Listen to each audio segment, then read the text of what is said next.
Have you ever really stopped to think about how many chemicals you encounter, like every single day? It's pretty staggering, isn't it? Yeah. I mean, it's not just the obvious things like cleaning sprays. No, not at all. It's in the air, materials in your car, your phone. Right. It's woven into everything. Right. It's kind of wild how much we just navigate without thinking twice. Uh-huh. So today, we're going to dig into this world of chemicals, our mission. Cut through the noise, basically. Exactly. Pull out the key insights on regulations, hazards, safety, all from our source material. And look, this isn't just for, chemists or safety experts. Right. Understanding these basics is honestly a shortcut to just being more informed about, well, the world around you. Whether you're prepping for work, getting up to speed on something new. Or just curious. Mhm. This deep dive should give you those useful nuggets. Yeah, those aha moments help you feel a bit more confident navigating all this stuff. So, okay, how did we get here? From chemicals being, well, unregulated. The Wild West, almost. Yeah. To now that where they're managed, measured, controlled, what does that actually mean for you? Okay, let's unpack it. Where should we start? The rules. Let's start with the rules. The regulatory landscape. Okay, because this is where it gets really interesting, right? It's not a free-for-all. There are actual federal laws shaping how chemicals are used, stored, even thrown away. That's right. And the Environmental Protection Agency, the EPA, they're a huge player. Their acts are sort of the foundation for environmental chemical safety. Okay, like what? Well, Hmm. take the Clean Air Act. It's not just about, clearer skies. Uh-huh. What's really amazing is how it's directly linked to drops in diseases from air pollution. It's like this invisible health benefit happening. Affects your lungs directly. Wow. Okay. Then you've got the Clean Water Act and the Safe Drinking Water Act. They work together, setting limits on what factories can dump Right. and making sure your tap water is actually safe. So protecting what goes in us and what we breathe makes sense. Precisely. And then for waste, there's the Resource Conservation and Recovery Act, RCRA. Ugh, the cradle to grave thing. That's the one. It tracks hazardous waste right from when it's made, all the way through treatment, storage, disposal. It's comprehensive. So you know where it's going. Theoretically, yes. Then there's TSCA, the Toxic Substances Control Act.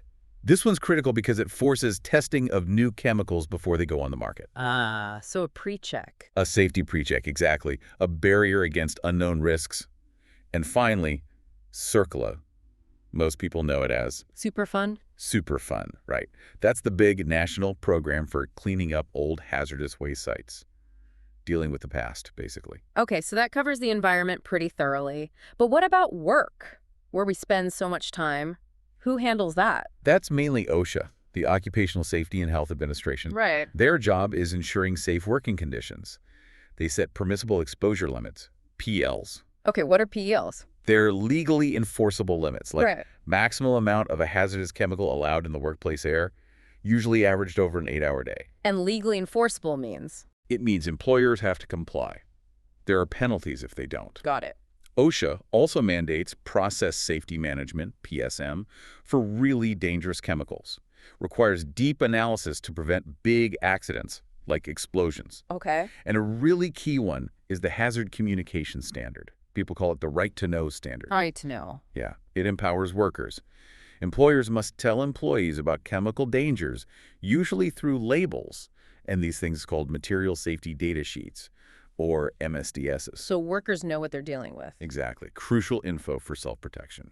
Now, besides the government agencies like EPA and OSHA, you mentioned advisory groups like ACGIH. Right, the American Conference of Governmental Industrial Hygienists. They don't make laws, but they're still important. Very influential, yeah. Their TLV's threshold limit values and BEI's biological exposure indices aren't legally binding like OSHA's PLs. So why pay attention then? Well, because they often represent the latest science, the best practices from top experts. Hmm. Many companies choose to follow them voluntarily because they often set a higher safety standard than the legal minimum. Ah, okay. Going above and beyond compliance. Exactly. Shows a commitment to worker health. All right, so we have all these rules for a reason. Let's get into the actual dangers. What are the main hazards from chemicals? The sources mentioned 3 categories. Yeah, that's a good way to think about it. Health effects, fire and explosion risk, and reactivity, how unstable a chemical might be. Okay, let's focus on health. What about airborne stuff? Right, airborne contaminants are a big one. You can broadly split them into tiny particles, particulates, and then gases and vapors. Particulates, like dust. Exactly. Dust from wood, flour, metals. Yeah. Also fumes from welding, smoke, even tiny liquid droplets called aerosols or mists from sprays, little bits floating around. Okay. And gases and vapors, what's the difference? Simple difference, really. A gas, like helium or natural gas, is normally in a gaseous state at room temperature and pressure. Mm-hmm. A vapor is the gaseous form of something that's usually a liquid or solid. Think gasoline fumes or steam from water, Gotcha. Liquid turn into gas. pretty much. Ah. And how they behave and affect you can differ. So how did these things actually get into our bodies, the routes of entry? 3 main pathways.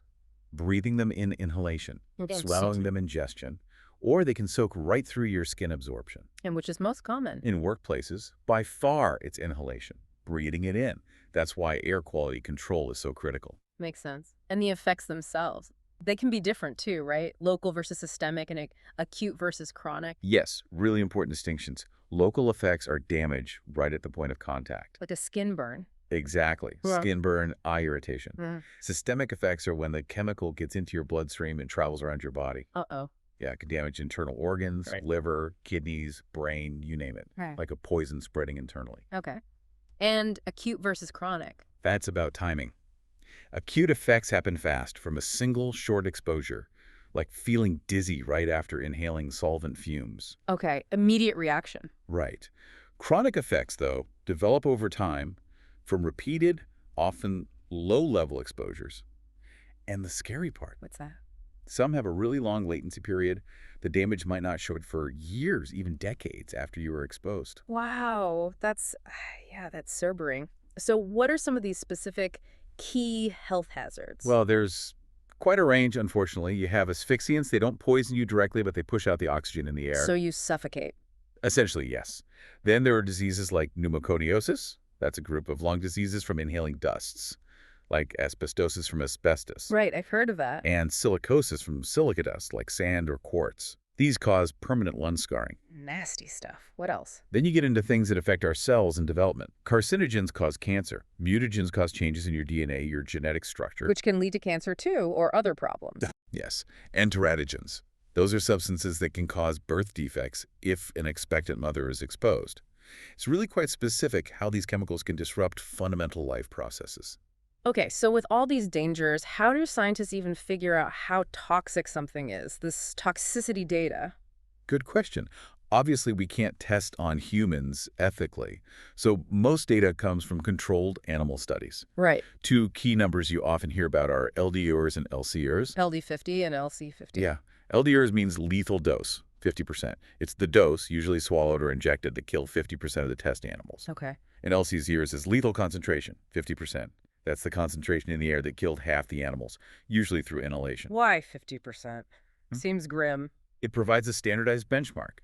It gives us a quantitative way to compare how acutely toxic different substances are. It's a crucial piece of the puzzle for setting safety limits. Okay, so that tells us how dangerous something might be. How do we measure exposure in, like, a real factory or lab, sampling? Exactly. You need to collect samples from the actual environment. For gases and vapors, you might take quick grab samples for an immediate reading, Like a snapshot. sort of. Or you use devices that pull air through something absorbent, like a charcoal tube, over a longer period. It gives you an average exposure. There are also direct reading tubes that change color. Oh, neat. Quick check. Yeah, for specific chemicals. Okay. And for particulates, dusts, fumes, you typically use pumps that pull air through a filter. The filter catches the particles, and then you analyze the filter in a lab. Okay, so we know the risks. We can measure them. Mm-hmm. How do we stop people from getting exposed? This is the hierarchy of controls, right? Yes, and this is a really critical concept. It's a ranked approach, like layers of defense. You always start with the most effective method first, Which is? engineering controls. This is the best approach because you're changing the work environment itself to eliminate or reduce the hazard at the source. It doesn't rely on people doing things perfectly. Makes sense. Like, Well, the ideal solution is substitution. Just replace the hazardous chemical with something safer. If you can do that, great. get rid of the problem entirely. Exactly.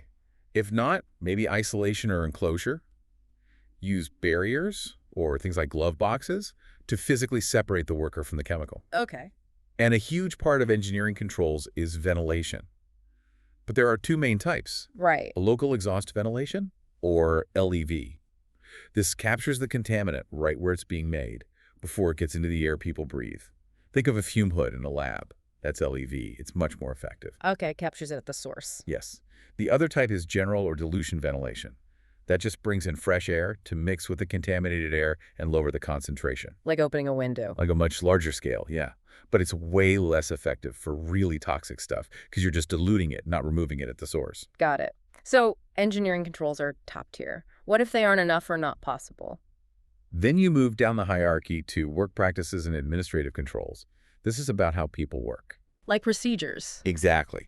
Good housekeeping, safe ways to handle materials, Yeah. having programs to find leaks early, really good worker training. That all falls here. Okay. Another administrative control is limiting exposure time. Maybe you rotate workers to a hazardous job so no one person gets exposed for too long. Spreading the risk, sort of. In a way, yes. Yeah. Managing the time aspect. And then the last line of defense, the one people probably think of first. That's personal protective equipment, PPE. Respirators, gloves, safety glasses, special clothing. Right. And it's crucial to remember it is the last resort Why last? Seems important. because it relies entirely on the worker using it correctly, it fitting properly, being maintained. And PPE can fail. It can be uncomfortable. You only use it when engineering and administrative controls can't get the exposure down to a safe level. Okay, that makes sense. It protects the person, not the environment. Well put. It creates a barrier for the individual. Now, you mentioned specific scenarios. I am. Let's talk about confined spaces. Those sound inherently dangerous. What exactly is a confined space? Basically, it's any space that's large enough for someone to enter, but has limited ways to get in or out, and isn't designed for someone to be in there continuously. Like tanks, silos. Exactly. Tanks, silos, vaults, pits, manholes. Yeah. The restricted entry and exit is key. Makes escape or rescue really difficult and slow. And what are the big dangers inside them, especially atmospheric ones? There are three primary atmospheric hazards you absolutely have to worry about. First, oxygen deficiency. Not enough air to breathe. Right. Less than 18% oxygen, you can pass out very quickly. Second, flammable or combustible atmospheres. Gases, vapors, even dusts can build up and ignite. Boom. Big boom, potentially. And third, toxic atmospheres.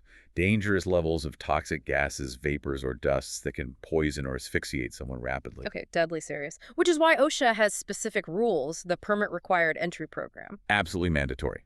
Because the risks are so high, the controls have to be incredibly strict. What kind of controls? First, atmospheric testing.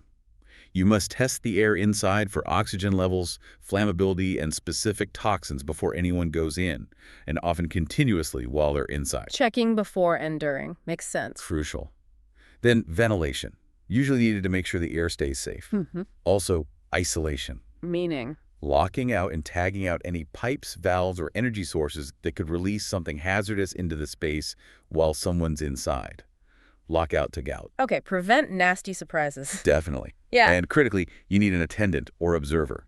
At least one trained person must stay outside the space the whole time. What did I do? They monitor the person inside, stay in communication, watch for hazards, and call for rescue if needed.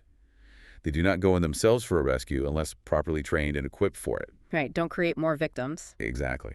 And finally, rescue equipment. Lifelines, harnesses, tripods, breathing apparatus. Whatever might be needed for a non-entry rescue must be right there, ready to go. It sounds like you have to be prepared for the absolute worst. You do. Confined space entry isn't routine. It requires intense planning and preparation every single time. It highlights the need not just to prevent things, but to be fully ready if something goes wrong. Wow.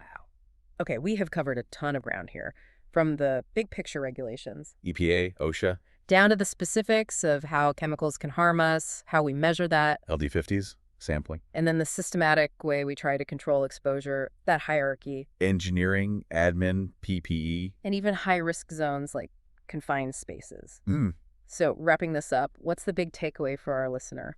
I think the main thing is that being informed about chemicals isn't just for experts. It's really about understanding the world you live and work in. Right. From reading a product label at home to understanding news about environmental spills or feeling safer at your job, this knowledge empowers you. Hopefully this deep dive gave you some of those aha connections. Yeah, connecting the dots. And that really is the goal here at the deep dive. So maybe a final thought for everyone listening. Given how Well, everywhere chemicals are. And knowing about all these layers of rules and controls we just talked about, Uh-huh. what's maybe one small, everyday chemical safety thing you might think about differently now? Could be how you store stuff under the sink, or maybe just paying more attention to ventilation. Good question to ponder. Just something to think about. Hmm. Because being informed really does make a difference.